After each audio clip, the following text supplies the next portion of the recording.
Баршаңызға сәлем. Бүгін мен сіздерге барлықтарыңызға керек рецепт қатпарлы қамырмен бөлісейін деп жатырмын. Бұл қамырмен көбінесе көптеген тәттілерді дайындауға болады, және де самса деген сияқты тағамдарды да дайындауға болады. Олар қатпарлы, яғни слоеный болып, күшті болып шығады. Бұл қамыр өте тез дайындалады және де өте дәмді болып шығады. Сіздермен бірге Мадина, менімен бірге болыңыздар.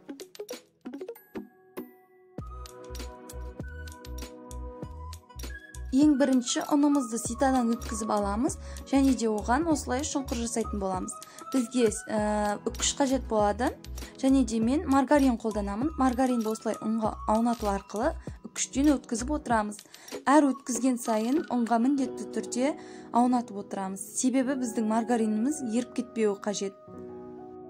Әр үккіштен өткен маргаринімізді ұнға аунатып араластырып отырамыз. Біздің маргариніміз міндетті түрде ұнға аунатылып отыруы қажет. Біздің маргариніміз міндетті түрде мұздатқыштан шығуы қажет.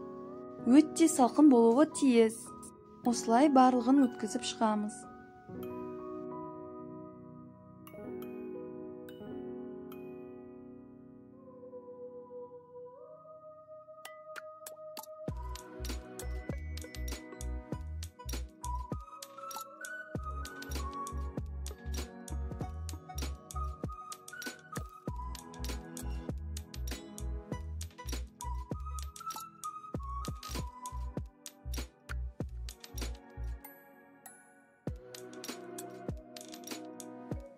Енді барлығын бірге жақсылап араластыратын боламыз.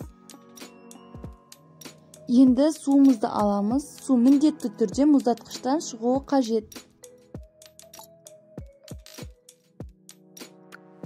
Енді осының ішіне жұмыртқамызды саламыз.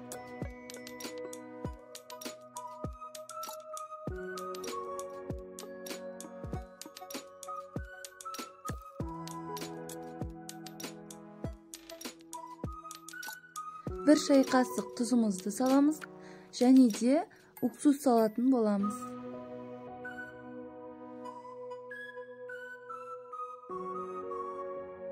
Видеода көрсетілгендей етіп шұңқыр жасаймыз, және де қоспамызды жақсылап араластырып аламыз.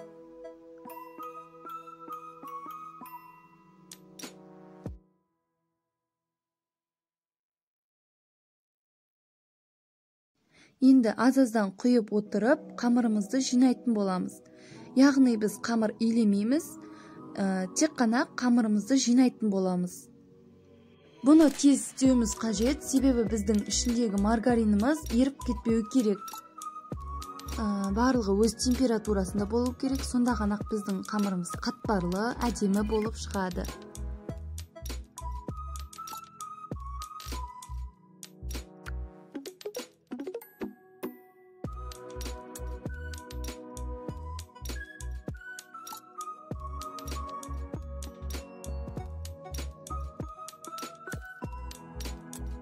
Енді айналасындағы барлық маргаринімізді жинап алып, барлығын біріктіреміз.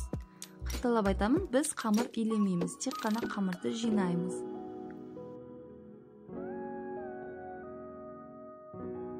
Қамырымыздың үгітіліп жатқанына мән бермейміз, ол солай болуы қажет.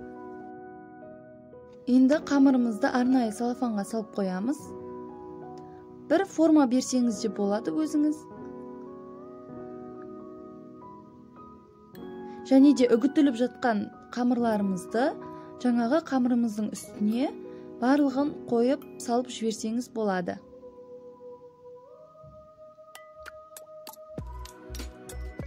Бұлай болғаны дұрыс, сіз дұрыс істеп келе жатсыз деген сөз.